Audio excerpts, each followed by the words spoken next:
जिहाद। अक्सर जिहाद को टेररिज्म का अल्टरनेटिव समझा जाता है। पवित्र कुरान स्पष्ट करता है, जिहाद इन इस्लामिक हिस्ट्री में लिखते हैं। हेलो दोस्तों, जिहाद यह एक ऐसा शब्द है, इसका नाम आते ही लोगों के दिमाग में सिर्फ नेगेटिविटी आती है। इस्लाम को आमतौर पर गलत समझा जाता है, खासकर वेस्टर्न कंट्रियों में। कोई भी इस्लामी शब्द इतना गलत नहीं समझा जाता जितना गलत जिहाद समझा जाता है। वैसे जिहाद का अक्सर गलत अनुवाद होली वॉर के रूप में किया जाता है, मतलब पवित्र युद्ध के रूप में किया जाता है। और कुछ गैर मुस्लिम इस शब्द का अर्थ समझते हैं कि गैर मुस्लिमों की हत्या और उनको जबरन इस्लाम में कन्वर्ट कराना। अक्सर जिहाद को टेररिज्म का अल्टरनेटिव समझा जाता है, लेकिन असल में यह सच्चाई से कोसों दूर है। तो आइए आज की वीडियो में हम समझते हैं जिहाद को आसान भाषा में। जिहाद असल में जो जिहाद शब्द है ये एक अरबी शब्द है जिसका मतलब है प्रयास या संघर्ष करना। इस्लाम धर्म में इसका अर्थ है अपनी पूरी टेंडेंसी के खिलाफ संघर्ष करना,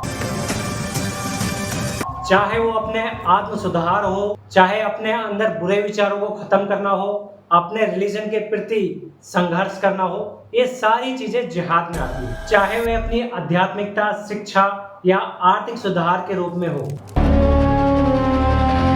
पवित्र कुरान स्पष्ट करता है कि जिहाद का अर्थ सिर्फ प्रयास करना है। दरअसल कुरान में जिहाद एक ऐसा शब्द है जिसके कई अर्थ हैं, जैसे कि मक्का काल में 610 से 622 ईस्वी के दौरान जब प्रॉफिट मोहम्मद सल्लल्लाहु अलैहि वसल्लम को मक्का में कुरान का ज्ञान प्राप्त हुआ तो जिहाद के आंतरिक डायमेंशंस पर जोर दिया गया, जिसे सब्र कहा जाता है, जो जिंदगी के उतार चढ़ाव का सामना करना और उन्हें नुकसान पहुंचाने की इच्छा रखने वाले लोगों के प्रति मुसलमानों द्वारा पेशेंस के अभ्यास को मेंशन करता है। बुत परस्ती मक्का वासियों के खिलाफ कुरान के माध्यम से जिहाद करने की भी बात कहता है।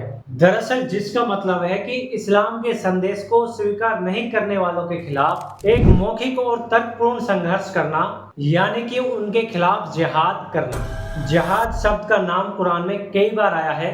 पहला सूरह अत-तौबा आयत नंबर 14। इस आयत में मुसलमानों को आदेश दिया गया है कि वे बलिदान की हद तक जाकर इस्लाम के दावती मिशन में, यानी कि एक अल्लाह की ओर बुलाने में प्रॉफिट मोहम्मद सल्लल्लाहु अलैहि वसल्लम की मदद करें। चाहे इस काम में उनका जान, माल या शारीरिक दुख भी सहना पड़े, फिर भी वह इस काम में प्रॉफिट मोहम्मद सल्लल्लाहु अलैहि वसल्लम के साथ बने रहे। दूसरी बार होली कुरान में सूरह अल फुरकान आयत नंबर 52 में कहता है कि तुम इनकार करने वालों की बात न मानो और उनके साथ कुरान के जरिए बड़ा जिहाद करो। इस आयत में स्पष्ट रूप में जिहाद का अर्थ अल्लाह की ओर बुलाने वाले जिहाद से है, क्योंकि कुरान के जरिए जिहाद का अर्थ कुरान में दूसरा और नहीं हो सकता। तीसरी बार जिहाद का नाम कुरान में सूरह अल मुमतिना आयत नंबर 1 में कहता है, अगर तुम मेरी राह में जिहाद और मेरी खुशी की खोज में निकलते हो।